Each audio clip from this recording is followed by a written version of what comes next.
We start in the United States, where Hurricane Milton has slammed into the western coast of Florida. So these are the pictures we're receiving now live from Tampa. The entire Tampa Bay region and areas to the south are at greatest risk of the storm, which is carrying winds of more than 200 kilometers an hour. The storm tore the roof off the Tampa Bay Rays home stadium, Tropicana Field in St. Petersburg.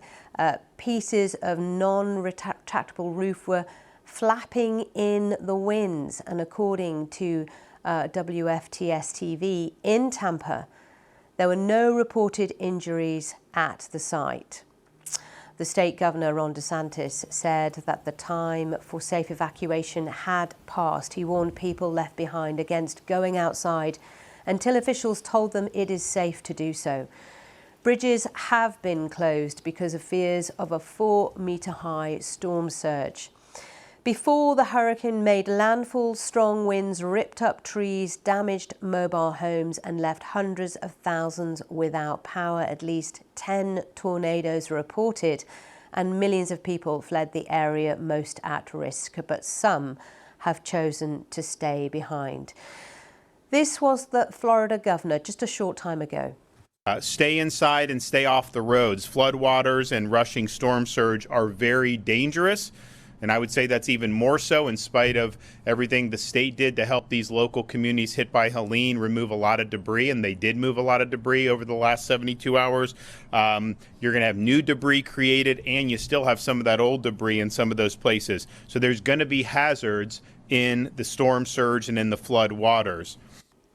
Well, Genevieve Judge is Public Information Officer of Sarasota County Government. You can see her here. She joins us now live from Sarasota. Hello again to you, Genevieve. Just give us the latest on what's happening where you are. You're just south, aren't you, of Tampa Bay, for those viewers around the world? That is correct. We are in Sarasota County, which is just south of Tampa Bay on the west coast of Florida. And the National Hurricane Center, just after 8 o'clock yesterday evening here in Florida, shared with us that Hurricane Milton did make landfall in Sarasota County near Siesta Key with winds of approximately 120 miles an hour. So the storm moved through. We went through the eye, and now we are on the back end of the storm and still experiencing hazardous condition, high winds, and very heavy rain right now. So not safe at all for those in Sarasota to leave their homes or wherever they are hunkering down at the moment? No, not safe at all. That's correct. We really want folks to stay home until officials are able to give the all clear. And reason being is we don't know how much damage has been done yet. We're not through the storm yet. And we have our TFIT teams. Those are our tactical first end teams. And those are team members that are hunkered down here at the Sarasota County Emergency Operations Center, ready to go as soon as the winds subside and daylight arrives in just a couple of hours.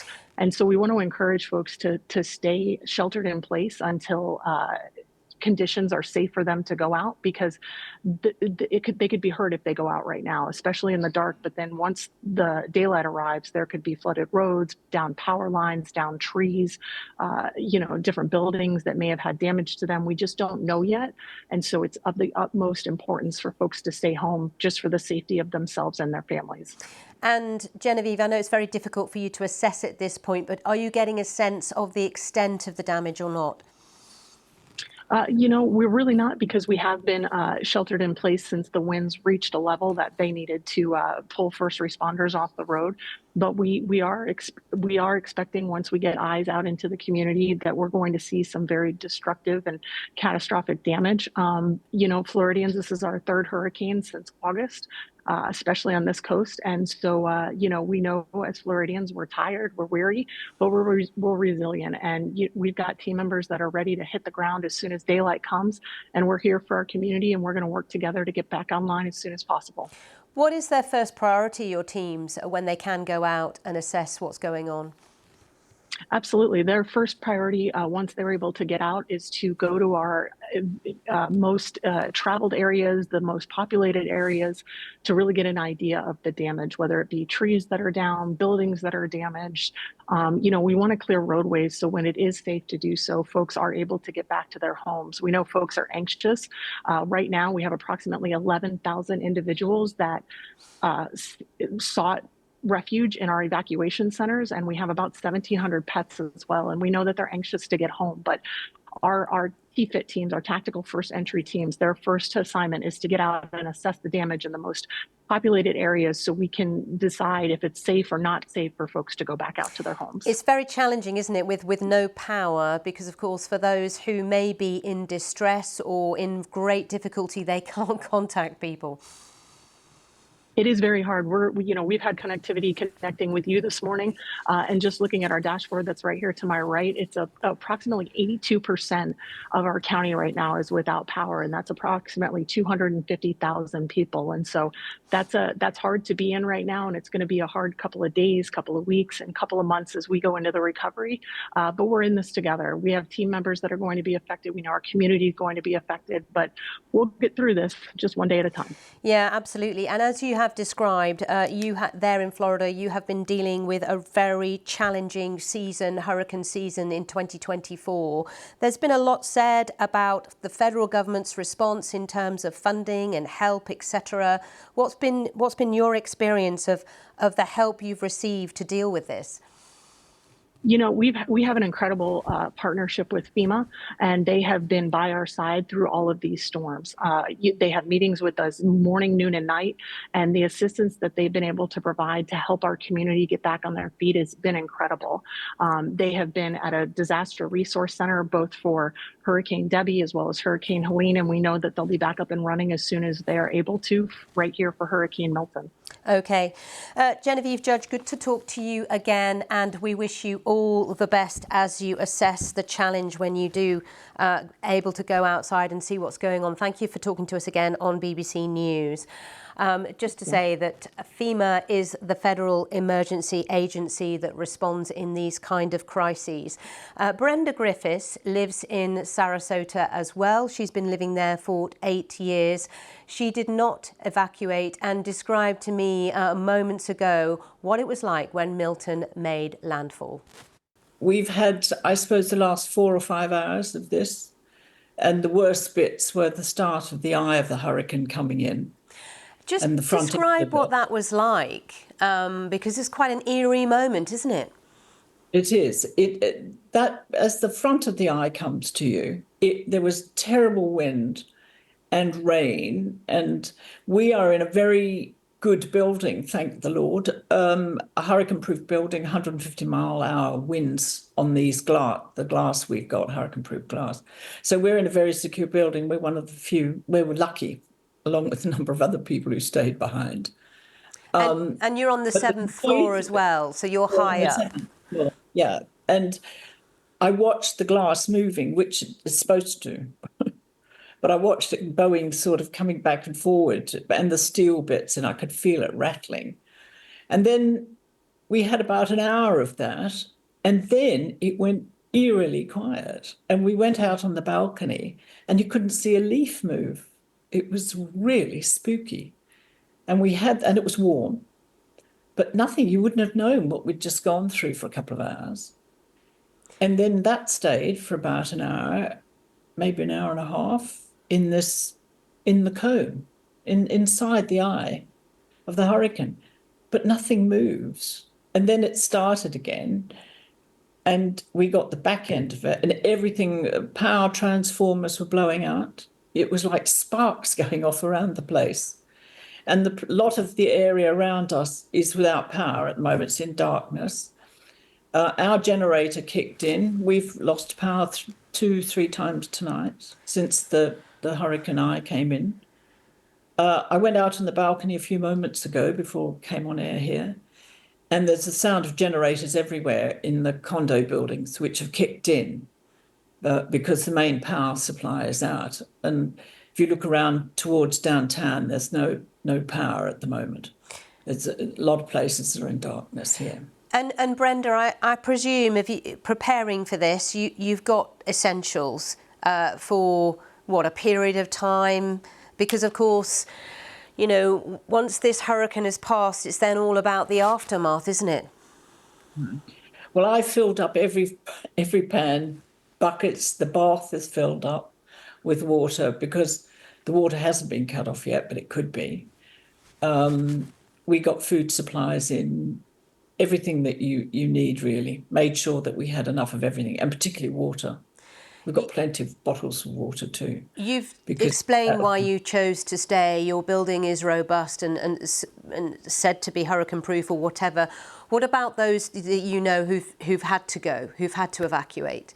I've had a couple of friends who've left and have gone to Atlanta because they felt vulnerable in their buildings, in their homes, not so much concrete buildings like this one. But there's 26 residents have remained in our building, and a number of my friends have all remained as well in their areas and their buildings because they trust the building. But you never know. And you've got to understand that this storm also, this started as a tropical storm, and with a matter of hours, it became a Category 5 hurricane, which took everybody surprised. So, you know, it was a difficult decision, really, as to what to do, try and draw in that long line trying to drive out of the state. Flights stopped on Tuesday, so there were no flights out of here. So it was quite a difficult moment there. And also, you know, as you say, flights had stopped. If you were going to try and evacuate by car, that in itself is quite dangerous, isn't it, in many ways, because there were just millions trying to do that and the traffic jams, etc. Yes, well, you will have seen the photographs, as I did on the internet, of lines and lines and lines of traffic. And I did speak to some friends who went to Atlanta from here, who took them 12 hours on a journey which normally takes them 6 or 7 hours. And they were driving at no more than 6 miles an hour as they drove up there. So it was not a pleasant way to get out of the state. And you've got to remember, Florida is a very, very long state. It's not a short one. Brenda Griffiths there, who has been living in Sarasota for 8 years. She used to work for us, actually, at the BBC, talking to me just moments ago about her experience there.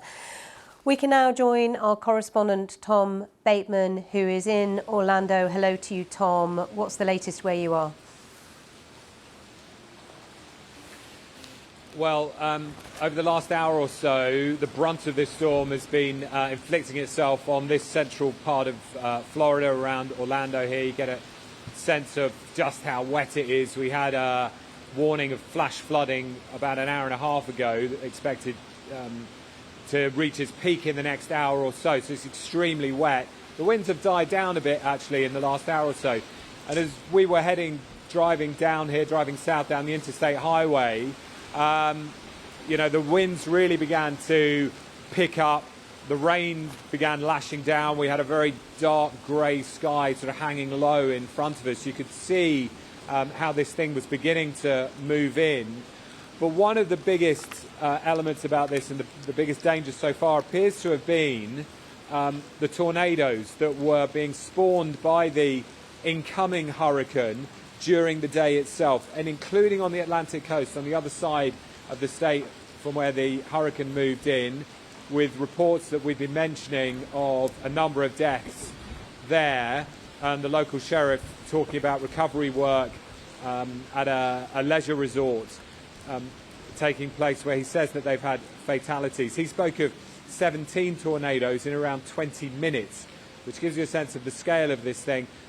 At the moment, it feels like it's going to be some hours, you know, really before we get daylight here, that people start to come out and get a sense of just how much damage there is.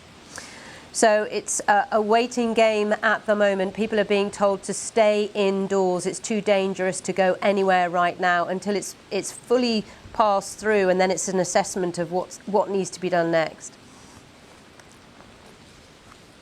Yeah, absolutely, and particularly on the Gulf Coast, where the hurricane barreled in, winds of up to 120 miles an hour, those very dangerous storm surges that cause immediate flooding and, you know, can tear away a lot of the infrastructure there.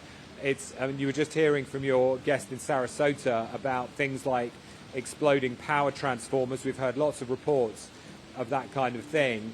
And that's where the real danger lies. That's why everyone from President Biden downwards was warning people for days to evacuate.